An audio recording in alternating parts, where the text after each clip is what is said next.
Hi everyone, welcome to part 7 of workshop 2, working effectively with your child's school. My name is Fiona Moore.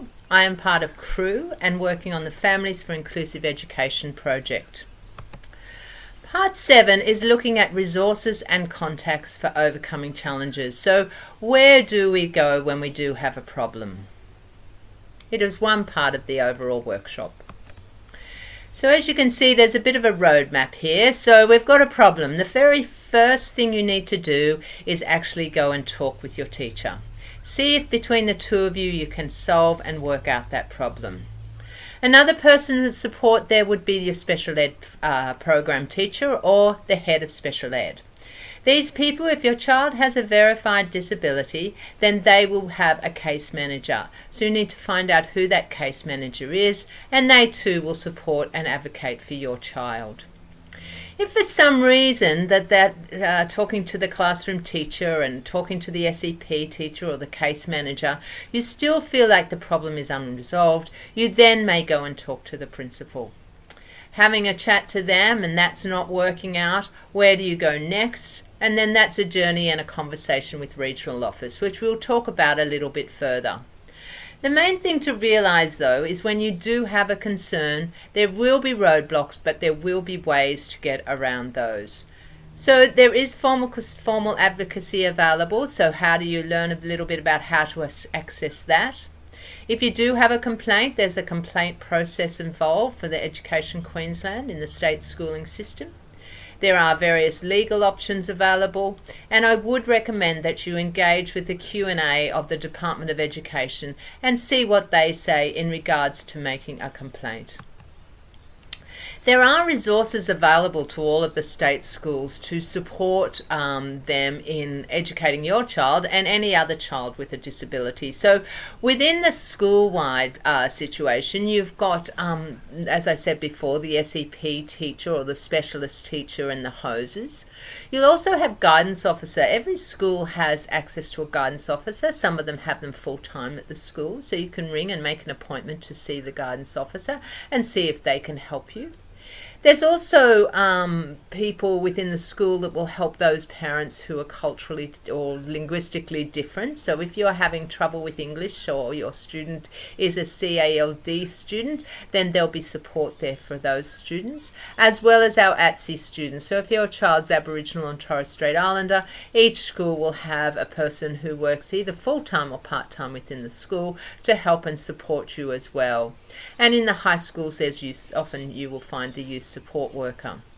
So every school has a policy and every within the department of every student succeeding. So these schools will actually themselves go and seek outside resources if necessary. So in a regional office there will be advisory visiting teachers specifically for those sensory areas of hearing, vision and physical impairment, but you'll also have advisory visiting teachers for inclusion, and they can be invited into the school and they will also assist.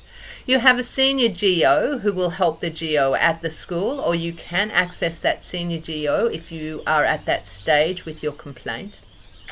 There's also state school nurses in that regional office too, so they'll be able to come if necessary, if it's a nursing issue.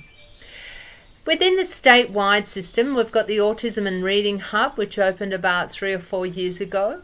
There's also a vision and impairment service and a deaf and hard of hearing service, as well as a very well used assistive technology service. So the schools can access any of those services, and you too can make inquiries about how to get support from those people.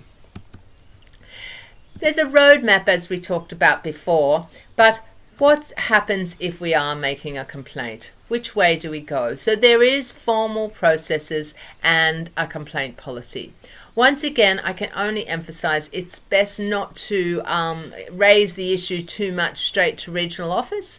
Work through your school, your teacher, your SEP teacher, your principal, but if the complaint's not being resolved, you do have the right to contact regional office. So you can do that through emailing the conduct complaints section or phoning the number you can see listed above there. There are options for both internal and external reviews of complaints, for example, the Ombudsman, if you needed to go that way. There are state and federal anti-discrimination laws, so you can contact the Queensland Human Rights Commission, and the phone number is listed there on the slide. Across Queensland, there are a number of advocacy organisations, though not too many of them will be free, but they are there. The Queensland Advocacy Incorporation has recently employed an education consultant, and so they are a person or an organisation, QAI, that you could also contact to find out further information. But I guess the most important thing is to see if you do have a concern, a problem, that you can try and work it out within the school. You can go to the school bringing your own suggestions and advice, and hopefully together you can move forward to support your child to succeed in the state school system. So finally, I'd just like to add, as a part of our Families for Inclusive Education project, we do provide one-on-one consultations, and that would be just to listen, to hear your story, and provide advice in ways that you could go and get support. So our phone number is there at 38442211, or you could email us crew@crew.org.au. Thank you.